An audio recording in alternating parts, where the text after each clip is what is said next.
എൻ്റെ primary school കാലഘട്ടം.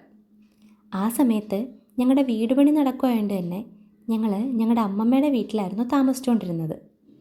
അവിടെ അടുത്തൊരു സ്കൂളിലായിരുന്നു അന്ന് എന്നെയും ചേർത്തിരുന്നത്.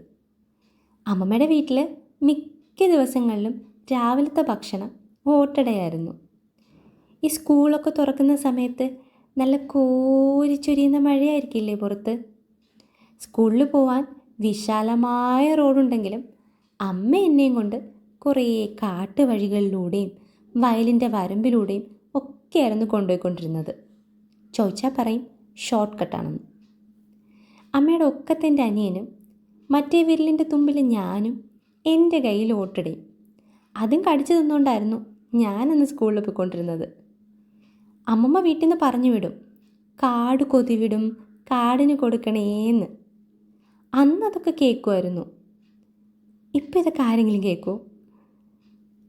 അങ്ങനെ കാടിനൊക്കെ കൊടുത്ത് കുറച്ച് മഴയൊക്കെ നനഞ്ഞ് വെള്ളത്തിലൊക്കെ തട്ടി തുള്ളി തുള്ളിയായിരുന്നു അന്നത്തെ എൻ്റെ സ്കൂൾ യാത്ര.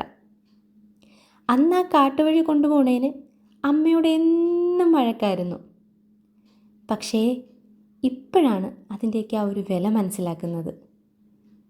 അന്ന് തൊട്ട് ഇങ്ങോട്ട് ഒരുപാട് ഓട്ടട കഴിച്ചിട്ടുണ്ടെങ്കിലും അന്നത്തെ ആ ഒരു സ്വാദ് ചിലപ്പോൾ നാവിനത് കിട്ടുന്നുണ്ടാവും, പക്ഷേ മനസ്സിൻ്റെ ആ ഒരു തൃപ്തി അതില്ല, ഇനി കിട്ടാനും പോണില്ല. പിന്നെ ഇടയ്ക്കൊന്ന് ഓർക്കാനെങ്കിലും നമുക്കൊക്കെ ഇങ്ങനെ കുറച്ച് ഓർമ്മകളെങ്കിലും ഉണ്ടല്ലോ, അതൊരു ഭാഗ്യം തന്നെയല്ലേ? എന്താ ശരിയല്ലേ?